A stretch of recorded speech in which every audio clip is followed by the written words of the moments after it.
भागवत कथा अध्याय 1 का प्रमुख आख्यान।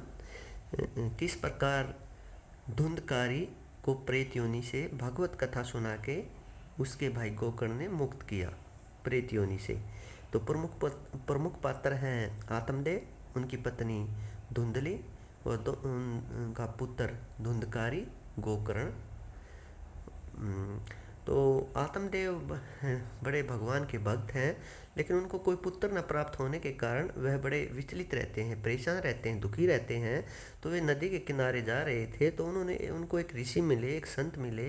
तो उन्होंने अपना दुखड़ा उनको सुनाया कि मुझे कोई पुत्र नहीं है। तो ऋषि ने, एक संत ने उनको एक फल दिया कि अपनी पत्नी को खिला देना। तो आके उन्होंने धुंधली को वह दे दिया और कहा कि यह खाने से पुत्र की प्राप्ति हो जाएगी, संतान की प्राप्ति हो जाएगी, ये खा लेना। तो धुंधकारी ने उसे अपनी गाय को खिला दिया, आप नहीं खाया। और तो गाय को जो बछड़ा पैदा हुआ वो केवल मनुष्य के शरीर के रूप में हुआ और उसके कान गाय के तरह काफ़ी बड़े थे। और उसने अपने पति से झूठ बोला, आत्मदेव से, कि वह गर्भवती है।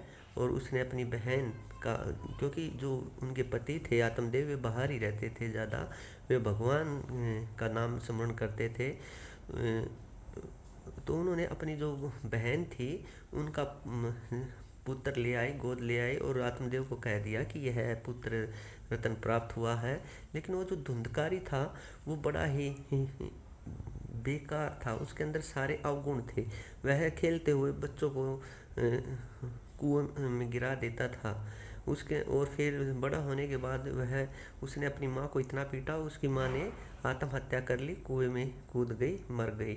और उसके बाद जो धुंधकारी 5 वेश्याओं को लेके आया, गणिकाओं को लेके आया, और गणिकाओं ने क्या किया, उस धुंधकारी को ही मार दिया, 5 ने मिलके, जिससे वह प्रेत योनि में चला गया। उसके बाद जो गोकर्ण थे, वे क्योंकि वह गौ से उत्पन्न हुए थे और उसी फल से उत्पन्न हुए थे, तो वे बड़े देव भगवान के गुण थे, उसमें बड़े अच्छे गुण थे, सात्विक प्रवृत्ति के थे।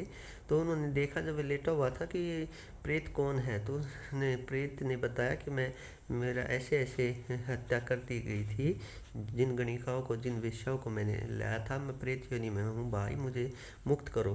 तो गोकर्ण ने कथा सुनाई, भागवत कथा, और वह प्रेत योनि से मुक्त हुए। तो भागवत कथा ऐसी है, एक सामान्य कथा नहीं है। इसको जिसने सुन लिया उसकी मुक्ति निश्चित है। हरे कृष्णा हरे राम, श्री राधे वृंदावन धाम की जय।